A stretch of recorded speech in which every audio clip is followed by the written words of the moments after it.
Good afternoon and welcome to the Tuesday, January 20th, 2026 Mathews County School Board Budget Work Session. We are called to order. Item 1.2, roll call. Ms. Lau, may we have the roll call? Mr. Hannah Stewart. Here. Mr. Morgan. Present. Here. Here. Present. Thank you. Item 2, we're going to have a review of the 2026-2027 Division Budget Draft Number 1 from Dr. Daniel.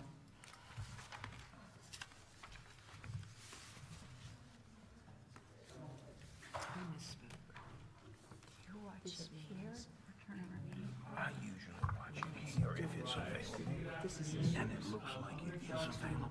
Ms. Hunley is going to join me as we speak. I'm going to try to go through some of the demographics, some of the historical stuff. Ms. Hunley is going to work on the numbers. Mr. Anthony is going to work on the microphone. Yes, sir.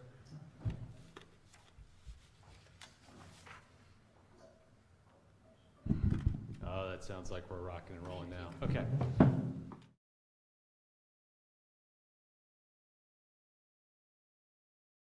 So this budget is based on 725 students in grades K through 12. So we don't get SOQ funding for pre-K students. We do get some VPI money for our pre-K students, but that's not part of the SOQDM calculation. So we're basing this budget on 725. This budget includes an increase of 2% plus a step to the current salary scale. Our steps, as a reminder, are 1%, so that would be basically a 3% pay increase. But just to clarify, it's 2% plus a step for eligible staff. Another assumption is this then, so the 2% plus a step does not include teacher assistants. We're trying to work on the teacher assistant pay, so this budget includes a 6% plus a step for TAs. We don't have definitive costs yet for health insurance, so Ms. Hunley factored in a 10% increase to employer health insurance costs. We should get the actual numbers in February. We're anticipating an increase, but 10% right now is a placeholder. We can hope for less, but it may be more than that. The budget also includes a placeholder for our portion of the grant match for 2 school resource officers. It doesn't include salaries, it's not benefits, it's our portion of the grant match that the sheriff's office has applied to and will continue to apply for in years to come. The budget includes a full-time kind of athletic trainer position. The current budget we're in right now has a placeholder for contracting for athletic training services. We've not been able to fill that contract. So we're again attempting to, and we put it in last year, so we're attempting again to have a paid athletic trainer position in the budget that is a Mathews County Public Schools employee. And finally, this budget also assumes like a state funding model, a state funding and local funding model. So in some conversations with the Board of Supervisors, we were talking about if our local composite index, as determined by the state, is 0.6637, then our state funding, so that local composite is basically saying that's the portion, that's a locality's ability to pay. Then the state then funds the remaining portion. So if what we're getting in state costs is then 33.63% of what it would cost to run the school division, we're then using some math to figure out, okay, what then is 66.37. So that's the placeholder in the budget for local operating contribution. Okay, so that's how we came up with that number, how Ms. Hunley sort of came up with that number. And that number sort of grew out of our joint leadership conversation with some of the leadership at the Board of Supervisors.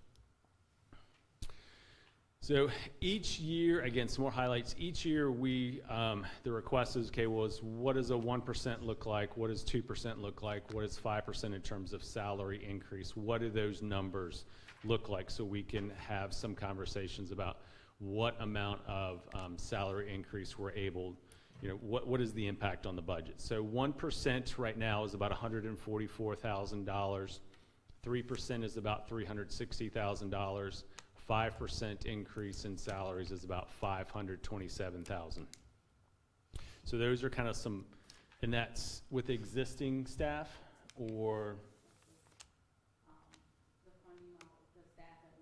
Okay, so with the staffing that we anticipate going into FY27. And then I just want to cover some historic budget pieces. So we've gotten some questions recently and probably maybe for the last year about projections from what did we receive in revenue based on our projections. So that the row across the top is kind of the revenue year, so FY23 through our current FY26. In parentheses is what the budget was based on. And then below that is the actual ADM, or average daily membership. So in FY23, the budget was based on 890 students. Our actual ADM that year was 865.08.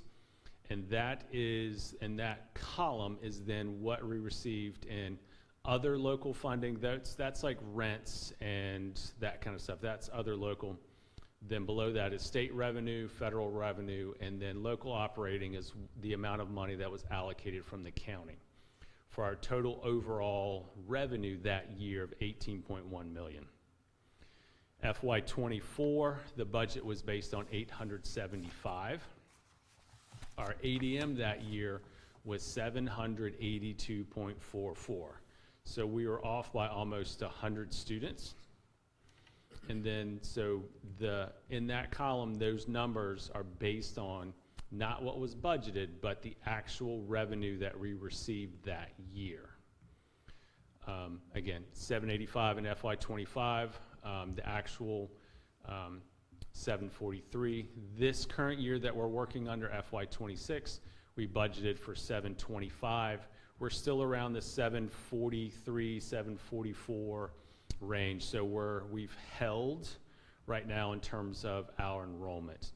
Historically, though, when we go back and look, we've dropped about 25 students over the course of a year. So that's why we base the budget a little bit lower than what our ADM, what we're projecting the ADM to be. Any questions thus far on that? Okay. Actually, I do have a question. Sure.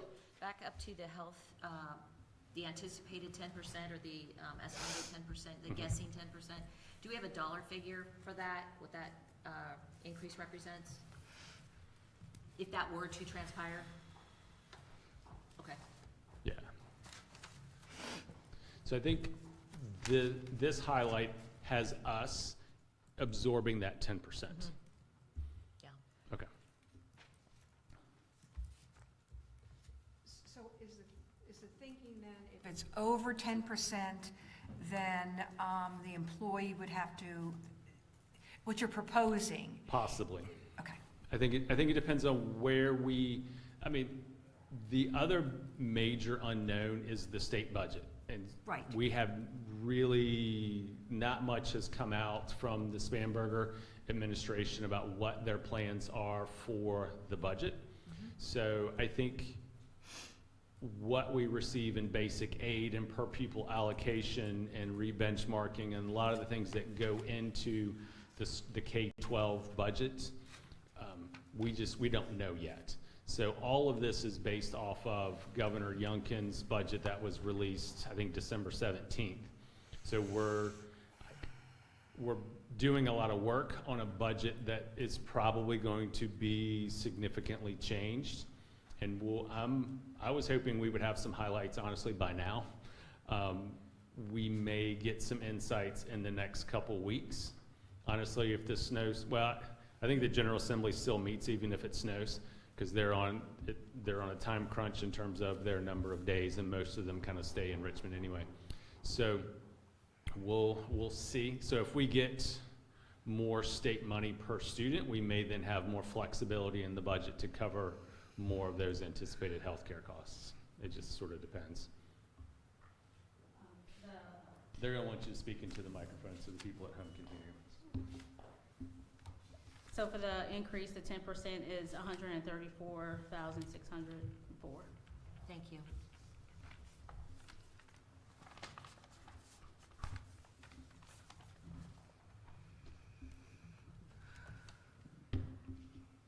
Okay, this slide shows the anticipated differences between fiscal year 26 and fiscal year 27. As you can see, as far as the operating for the total revenue is pretty much flat. And that is because the state funding decreased $364,000, and we're only pick the local share based on the 0.6637 that we assumed is picking up 258. So technically we're working with the same amount of revenue next fiscal year as we are this fiscal year. And then at the bottom where we're thrifty spot, we no longer have thrifty spot, so that that revenue goes away, and school food and textbook. As you can see, textbook fund has increased a lot because we're doing a textbook adoption next year. So we need that for the textbook adoption is for math and science. And that's pretty much what we anticipate the revenue to look like for next fiscal year. But again, that's based on the governor's budget that was put out in December, and most likely, again, this is going to change. Is there any question on the revenue side?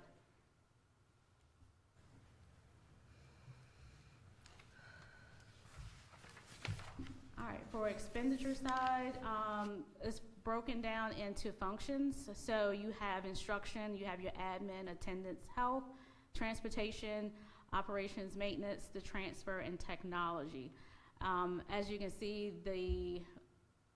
for the instruction, it was an increase of $135,000, and that's a combination of a lot of things in the budget. It consists of, like, for instance, summer school wasn't budgeted in fiscal year 26, so it's now budgeted in fiscal year 27.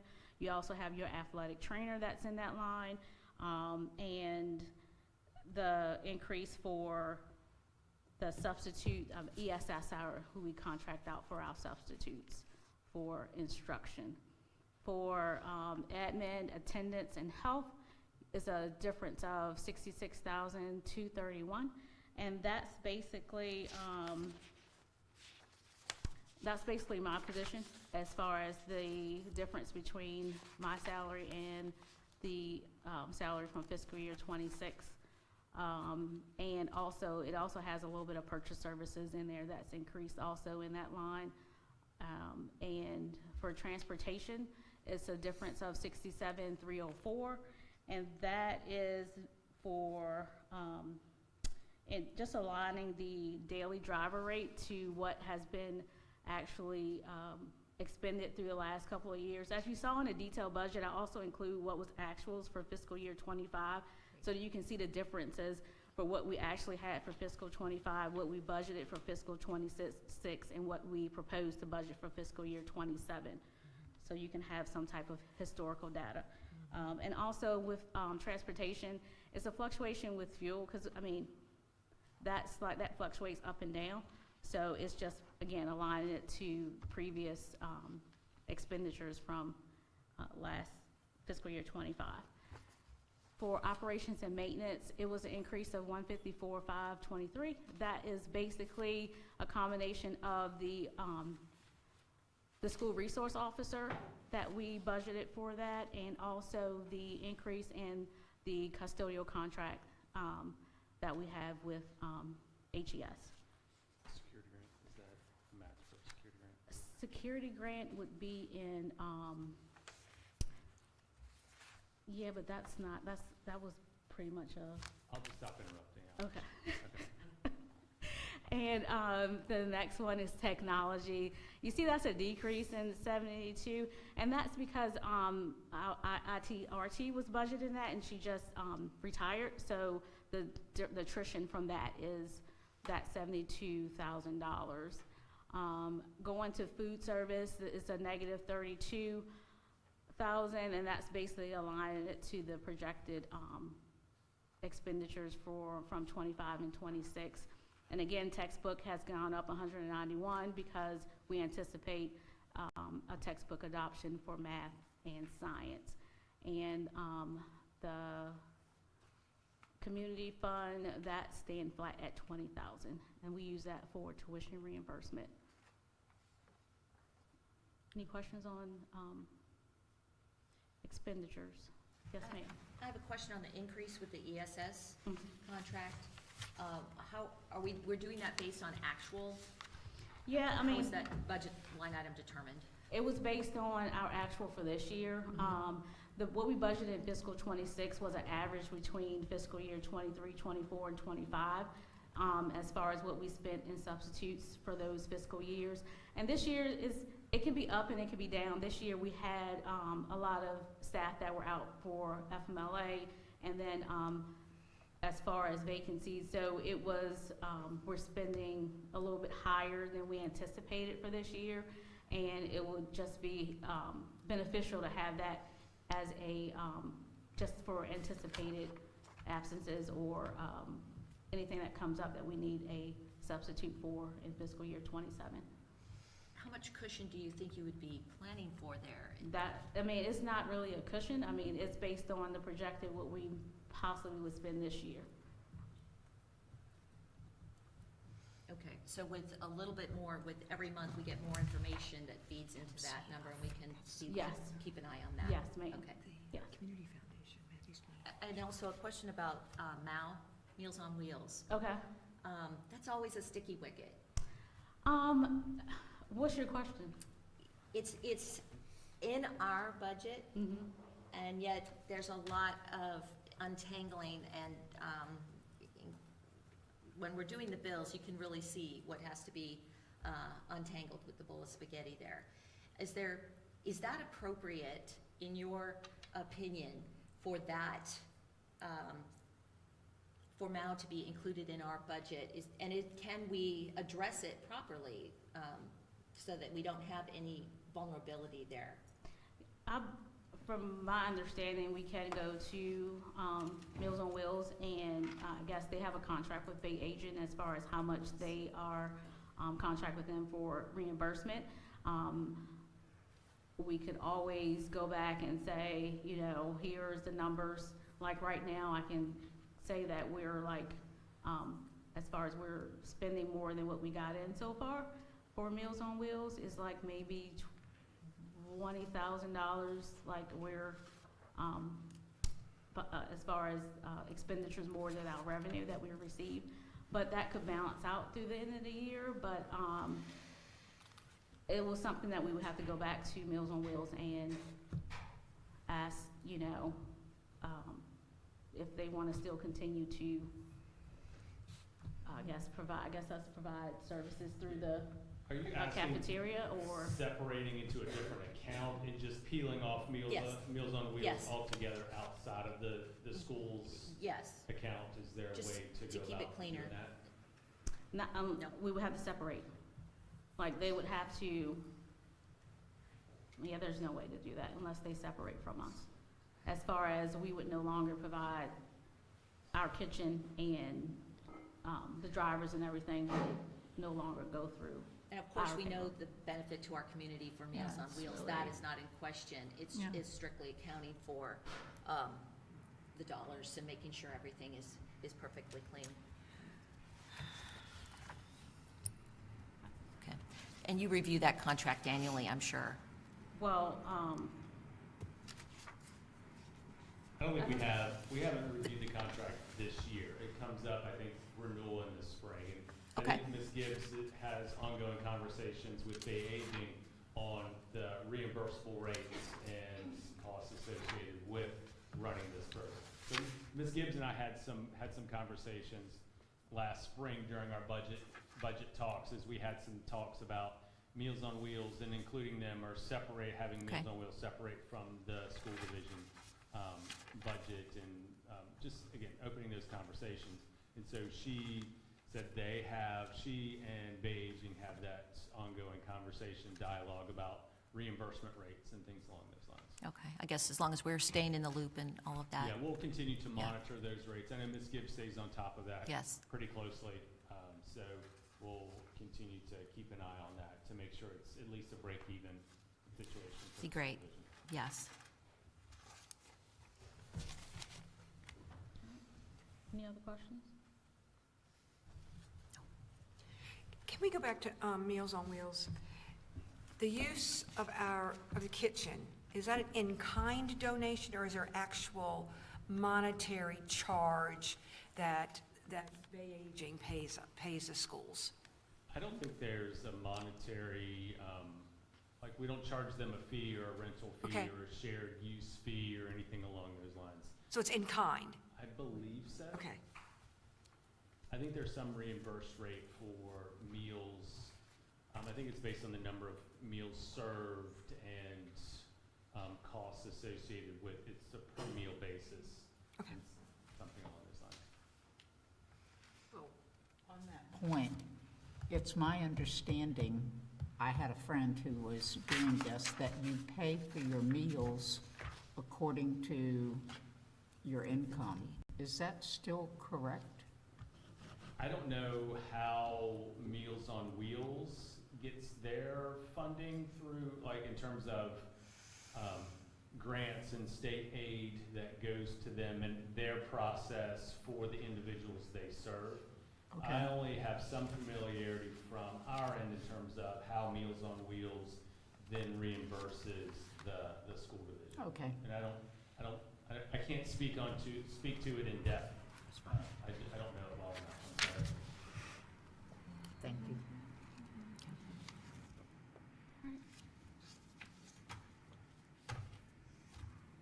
And again, these are just the categories that we were just talking about for instruction. It tells you the 1,000 as far as the salaries, what salaries are included in 1,000.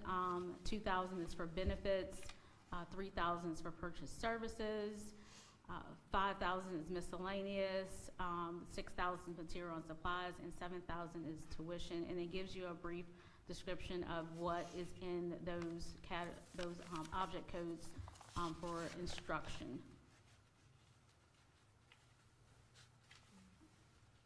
And the same thing for 662. It just gives you a brief description of the different object codes for that category, for that function. And it's also going from 63 for transportation and 64 for operations and 68 for technology. Just to give you an idea of what is in each section. That's great.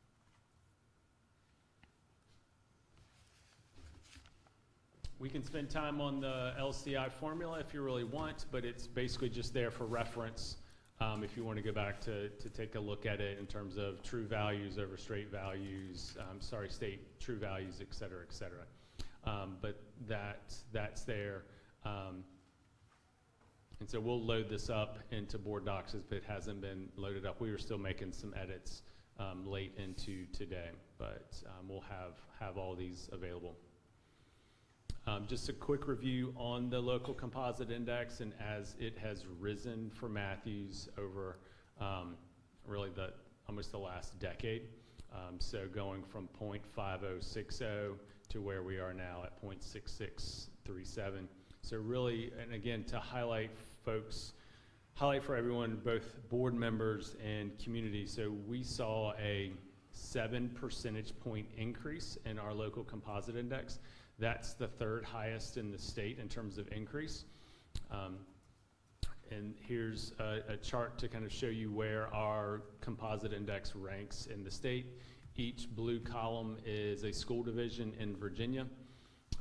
And so Mathews is indicated on that bar chart in the yellow, kind of where we rank in comparison to the rest of the state and to our kind of closest comparable peers. Middlesex actually went down. They went down to 0.62, Gloucester at 3.99, West Point at 0.2524. Just some overall information about enrollment trends. This is taken from our September 30 K-12 counts. So we have to do a count March 30 and September 30. That helps drive what our ADM is. So the state adjusts their funding model based on our September 30 ADM, and then really again, the big one is with our March 30 count. So this looks at, and this is publicly available on the DOE website, so that's where I've pulled this for the last several years. So in 03-04, so basically September 30 of 03, we were just under 1,300 students. This year we were at 759. So when we think about projections for our budget and what do we look at, so we continue to kind of look at a declining enrollment. Again, I'm hopeful that we've flattened out in that declining trend, and we're hopefully going to start to increase that. We saw a larger kindergarten class this year. Before you is class size ratios currently for the 25-26 school year.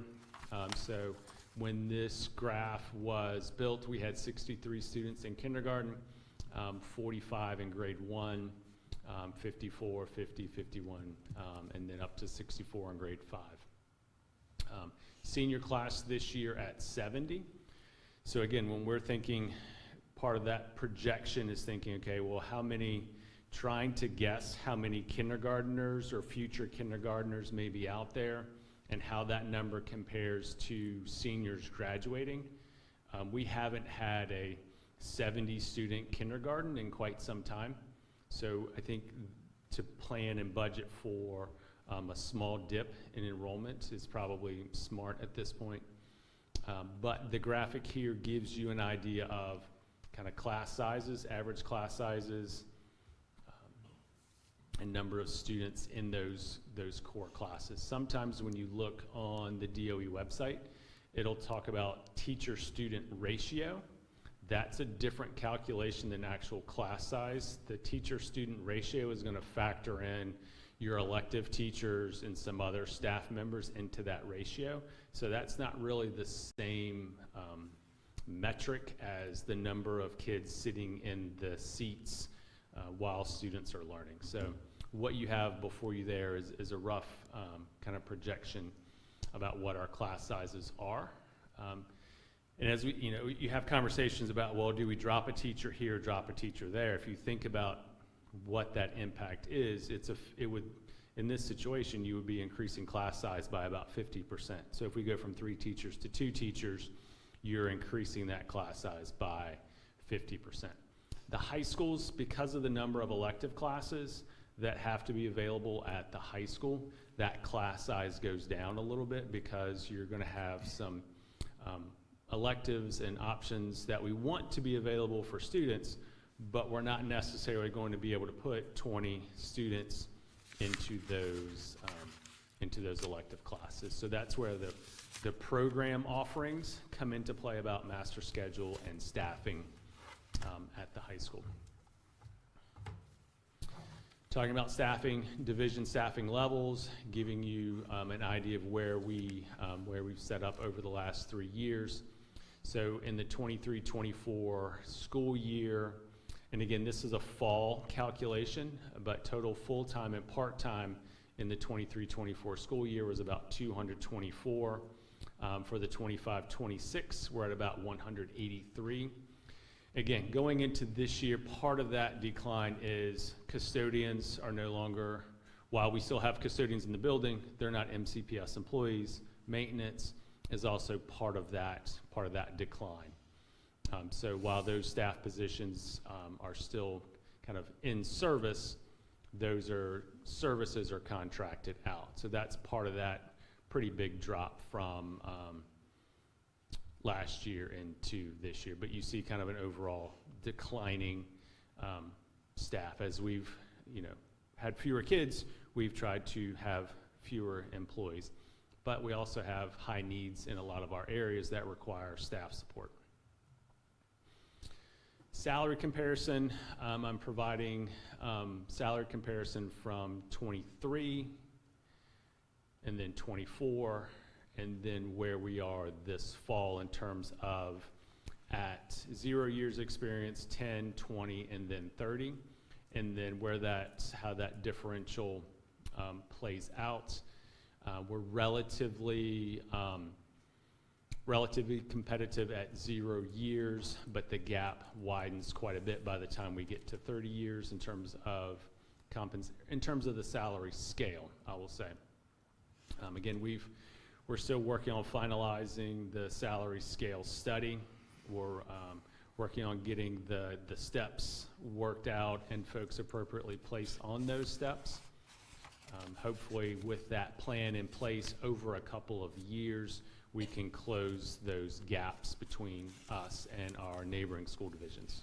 Yes, ma'am. When do you plan on having that completed? Hopefully, we need to have it completed to our final budget conversation because there are going to be budgetary impacts. So at least phase one, we may need to do it over a couple years. So we may need to target one employee group this year, a second employee group, and then a third employee group. We just need to look at the budget implications as we begin to place people appropriately in those spots. Because there's a lot of hand entering then about putting them, this person needs to be on this step on this new scale based on their current salaries. Because there's a hold harmless impact on doing this. So we don't want to, you're at a lower step, so you're getting a pay cut. That's not the intent of doing this. It's making sure that we have a transparent and easy to understand salary scale going forward. I obviously must have misunderstood. I thought one of the things we're going to do with a salary scale study is to reevaluate, rather than just 1% in our steps, to consider maybe doing a 1.25 or something so we can close that gap. That is that still part of the plan? That is still part of the analysis, Okay. yes. So how do we spread that out over years? Does Right. it make sense to bump everybody up now and just maintain it, or so there's some Okay. options and factors that are provided. Okay, thank you. You're welcome.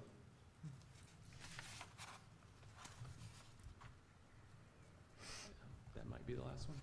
Okay, so that would be the last part of the presentation. So I think this is the point where I think we can, I guess, you don't have a microphone, but I can sit down and, if y'all have questions about overall kind of budget thoughts, budget topics, budget questions that we can help answer, can kind of work through other pieces. Yes, Dr. Daniel. Do you foresee, I know the budget's not in with the state yet, but do you foresee a shortfall for us this year overall? I think it's likely that we are going to receive less money from the state this year than we did last year. Some of that is enrollment, but I think based on the conversations at the superintendent's conference in January, the impact of Medicaid funding moving from the federal level down to the state level, and the state having to absorb those costs, it's removed quite a bit of funding flexibility, if you will, to provide more money for K-12. The governor has stated her intent to try to raise teacher salaries and to do to improve schools. That often translates differently governor to governor on what they want to do to improve schools and how they go about trying to improve teacher salaries. So we'll see, but I'm not confident at this point that we're going to get more money per pupil to provide more revenue from the state than what we received last year. Thank you. On the heels of that, the LCI, I know we've discussed it, and we've discussed it with our representatives and so forth. Is there any advice for us as a board as to what we could do to help improve this high rate? We've had some conversations with Board of Supervisors members who are in contact with our representatives in Richmond. I think they're looking at one of the pieces on here is like 10% talks about like local taxable retail sales. Well, if you're in a locality that has a large retail base, you're garnering a lot of sales tax revenue that's coming back into your locality. And so this formula undervalues that wealth asset in other localities.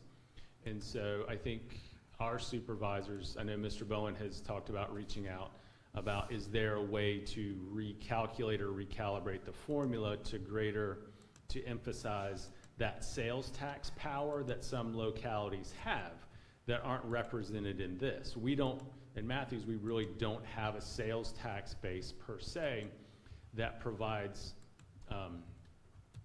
additional revenue for our locality to pay off some of these needs, fire trucks, building repairs, et cetera, et cetera. So other localities have that ability that then doesn't get factored into their wealth assessment or their ability to pay.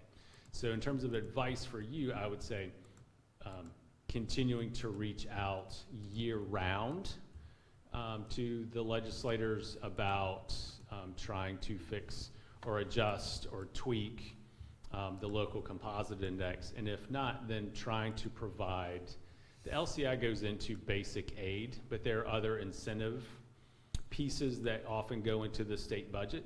So if they're able to provide other funding or hold harmless enrollment caps for school divisions to make sure that we're not, going bankrupt, for lack of a better word. Thank you. Yes. So, one thing I would like to request is, a master schedule for each school. I think seeing how the different staff members are spread out throughout the day would be helpful for budgeting purposes. And I had a few questions about technology items. I guess particularly Chromebooks. Since I've worked in a middle school for over 2 decades, particularly when Chromebooks came on the scene, in both districts I worked in, certain age groups, particularly middle schoolers as a whole. I'm not saying every middle schooler is hard on Chromebooks, but the most repairs, replacements, have typically come in the middle school age group. And it's my understanding that now 8th graders, since they've been moved to high school, and all the other high schoolers on up are personally issued Chromebooks. And so knowing, I think, how many, what the cost is per grade level for repairs, replacement rates, and I just don't want, it's really important to teach children how to use technology. So I think I'm not, but they need them in the classrooms. Technology is part of our world, but I've also found them to be quite a distraction at times, and I don't want taxpayers paying for them in a distracting manner that if kids take them home, they're, maybe they're distracted by them or playing games. That's my experience. You cannot block all the games that you don't want them to get to during class or otherwise. So, but I would love knowing that information. Yeah, I don't know. I'll check with the folks in our IT department to see if we're tracking by grade level in terms of repair costs or replacement costs. The VPSA technology bonds are one of the few things that aren't based per student. They're based per school. So that's the lone area that I can think of where there's some advantage to being small. So our elementary school gets the same amount of technology money as a 1,000 student elementary school. So we're able to leverage the small amount of money that we get for technology, a little better than, say, a larger school division or a school that has more kids. So again, that's the one piece of that. And going back to the repair costs, one of the reasons we moved away from 1-to-1 at all the grade levels was because of repair costs. So their classroom sets, then at the middle school level, I think in grades, 3 through 7.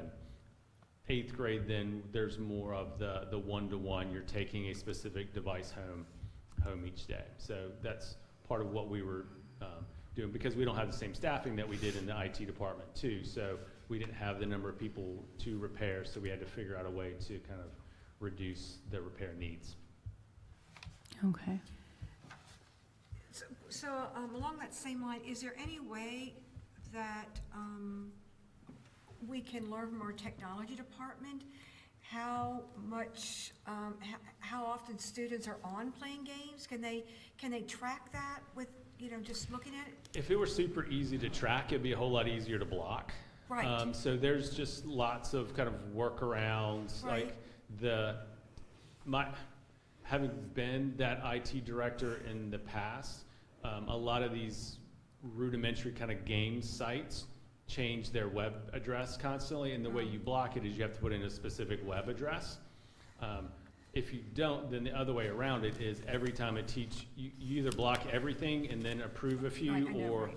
kind of the inverse of that. So it's not impossible, but it's a constant, this new address, this new address, this new address. And it's, kids find the new address and they share it with their friends, and then they're playing it. I just wish we had a way to really measure how much students are using it for games and other things. I mean, that I are think we appropriate. can, if We we kind of know, our subjective thoughts about it. I just wish we had a better. I mean, we can go kid by kid and pull up every website that's that, a lot. so when we suspect somebody has Right. gone to a site they shouldn't have, we can pull like every site that they've been to on their Mathews account. I mean, we can do that, but again, that becomes That's very somewhat laborious. labor intensive. It does. And I'd love to hear from teachers about, this. I felt like it was a battle that I constantly fought last year with 8th graders, And that unblocked games was all over the software that I was constantly like playing whack-a-mole with. Yeah, I think it's gotten better than, say, 4 years ago, when that was very much a trend, especially with middle school students trying to get on these random, and they were very basic, almost like Pong type games that students were getting into. And so I don't think that's the cool thing to do right now. So I don't think there's as much of that happening, but I'm also a little bit further removed from that, so I may be going off bad intel.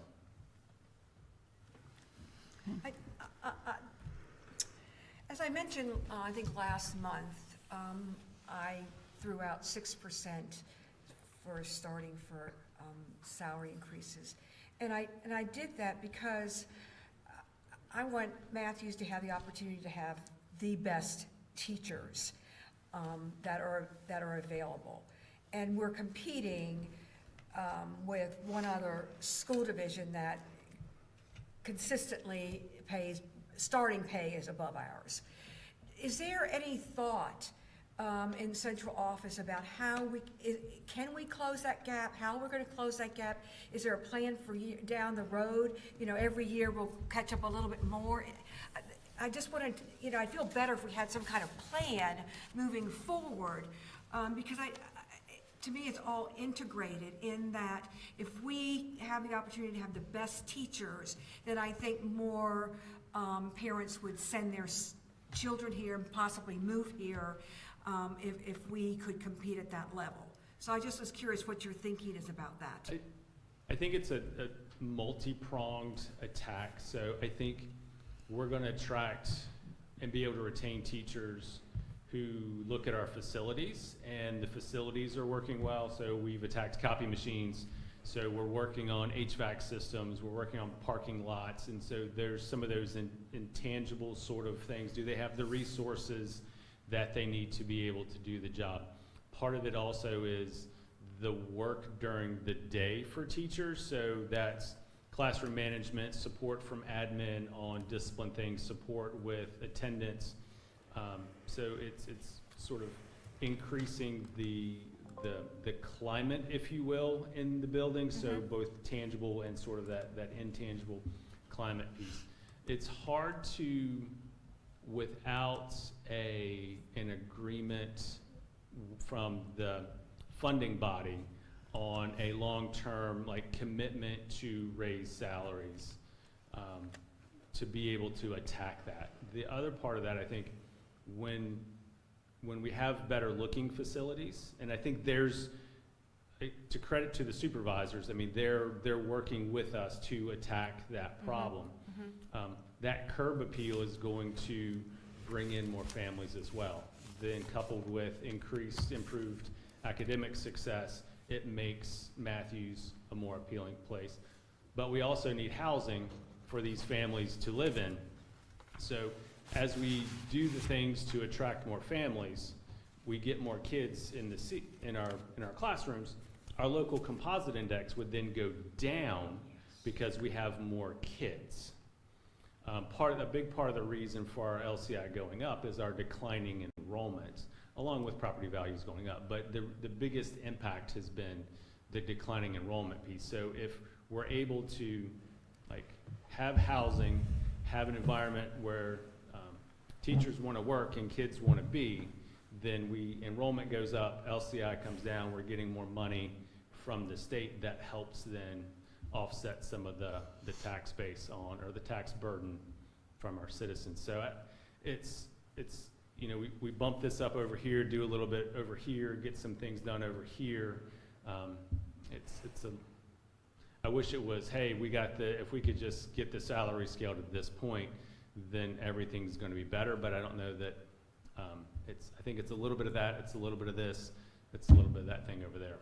So Middlesex then, their LCI went down because they have more students. Is that a fair assumption there? Because their property is certainly, I would have to say, look equal at their. to- I could pull up their values. There's No, some. I just didn't know if you I had think discussed it. I don't think their enrollment has increased. I think they're relatively flat. I think they had an especially small kindergarten this year.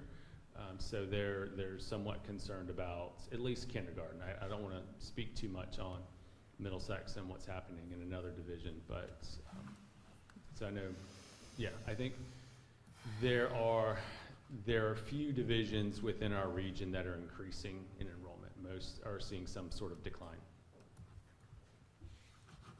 In the few minutes we have remaining, members, are there any more questions or comments? While you're pondering, I do have one. Regarding the federal funds on the revenue side, page 4, we're showing an increase in Title I and especially Title VI funding. Is that due to the restructuring? Can you just explain why we would expect that? Yes, for Title I, it was just due to actually aligning it to what the actual funding that we received for Title I. Like for this year, I believe we received that 201, 415 is what we received for fiscal year 26. So, I mean, it's just bringing it up to exactly what we actually are receiving. And for 6B, that grant is, I think this year it had 200 and, I can't remember the exact amount, but it's some grant funds left over from the previous year because they have up to a certain amount of months to actually spend it. So it's just combining those totals together. So it's actually putting it in the budget exactly what the grant funding is total for this fiscal year. That's how we budget for the next one. Because we really don't know exactly what grant funding we're going to receive Right. coming up. So. Okay, thank you for that clarification, explanation. Last questions? Can I ask? So, the furniture that was about $35,000, I'm just curious, is that the bulk of that? Sorry, is it the bulk of that probably furniture that students and staff have worn out and it's become unsafe to use? Do you know? So Prior to FY '26, there was not a line item for furniture replacement. So it wasn't planned, there wasn't a replacement plan. It was trying to figure out how we can cover the cost for replacing student desks or bookcases. That was actually, that amount was put in this year's budget specifically for library, as we merged in needing library furniture. So that's where that line item came from, and we felt like it was smart to at least be able to track that and budget for replacement of desks or bookcases, whether it's teacher desks, student desks, et cetera, to have some amount of money to manage that, because historically there wasn't a furniture replacement line item. So that's kind of where that came from. So if we can think through moving like a grade level replacement or upgrading of furniture at a time, we can begin to plan for that and plan that out over years. And stuff wears out. I've watched chairs break right in front of my eyes, Right, exactly. I mean, it just happens, but particularly those again, kind of chairs. previously there wasn't a line item for it, and so we were trying to take it out of various funds to cover, student desks are about $200 a piece. Okay, So like replacing a classroom set is costly. yes, okay, thank you. Well, on that note, and as a way to close out, the line item budget approach has been very, very easy to read, much easier. Yes, than I should have prior- thanked you for that. than I prior felt- versions. I know the effort that must take, but it is much appreciated, and I'm sure that we can look forward to even untangling even more bits if we need to, and that helps us understand better how this budget process and ultimately what we approve goes to support our school division staff and especially our students. So thank you for the efforts in presenting this initial draft. If there are no more questions, there being none,